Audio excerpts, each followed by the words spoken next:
একাধিক বিষয়কে সামনে রেখে বুধবার রায়গঞ্জে সাংবাদিক বৈঠক করেন বিজেপির উত্তর দিনাজপুর জেলা সভাপতি নিমাই কবিরাজ।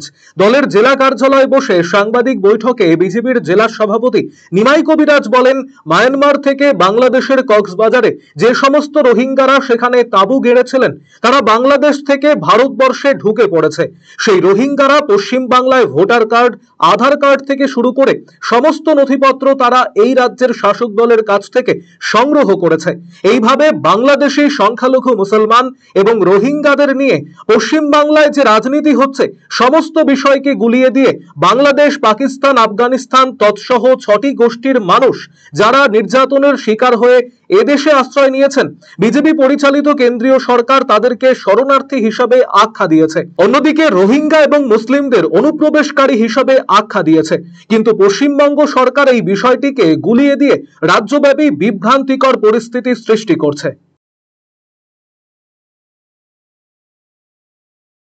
মায়ানমার থেকে বাংলাদেশের কক্সবাজারে যেই সব রোহিঙ্গারা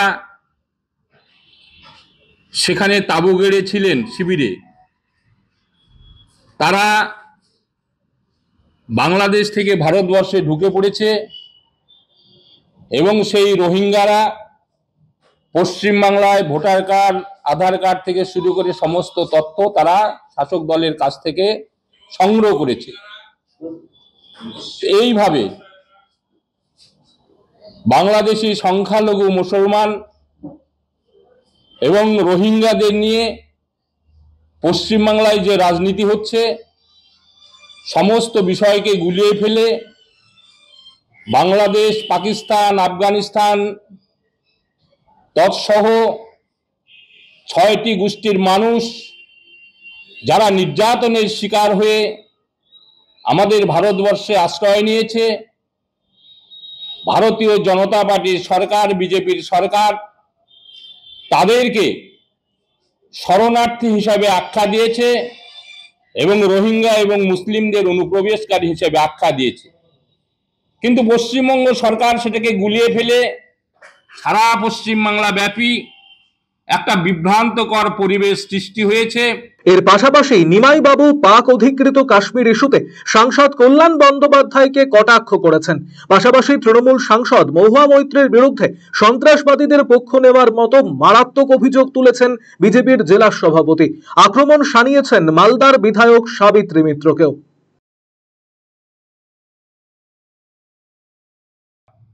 অপারেশন সিঙ্গুর নিয়ে আলোচনা করতে গিয়ে তৃণমূলের সাংসদ কল্যাণ বন্দ্যোপাধ্যায়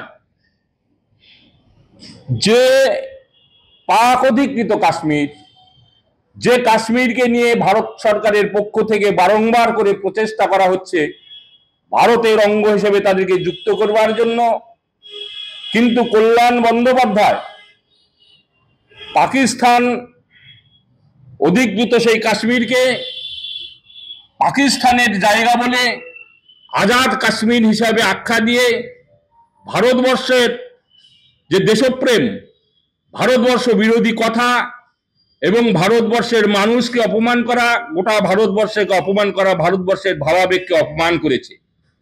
শুধু তাই নয়, পহেলগাঁয় যেভাবে সন্ত্রাসবাদীরা বেছে বেছে হিন্দুদের নির্যাতন করেছে, হত্যা করেছে, সেই বিষয়টি সংসদে তুলে ধরতে গিয়ে হাসতে হাসতে মানে খিল্লি দেখিয়ে কিভাবে গুলি করা হলো সেটা হাত দিয়ে দেখিয়েছেন এবং বলছেন তারা নিরাপদে হাঁটতে হাঁটতে পাকিস্তানে পেরিয়ে গেছে।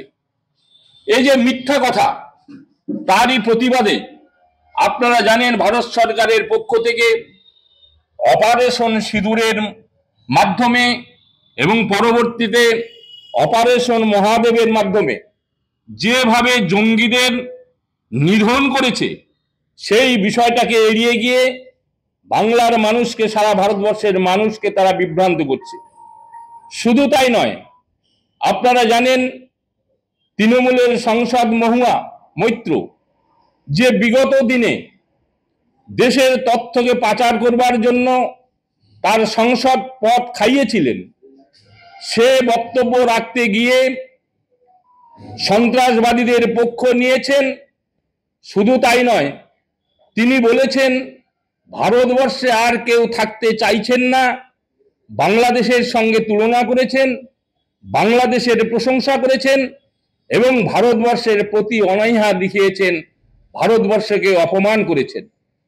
শুধু তাই নয়, আপনারা জানেন কালিয়াচকের বিধায়িকা মাননীয়া সাবিত্র মিত্র, তিনিও বক্তব্য রাখতে গিয়ে বিভিন্ন জায়গায় বলেছেন, সন্ত্রাসবাদীদের পক্ষ নিয়ে সন্ত্রাসবাদীদের প্রশংসা করেছেন। অন্যদিকে মুখ্যমন্ত্রীর বিরুদ্ধে ভুয়ো ভিডিও ছড়ানোর অভিযোগ করেছেন জেলা বিজেপির সভাপতি।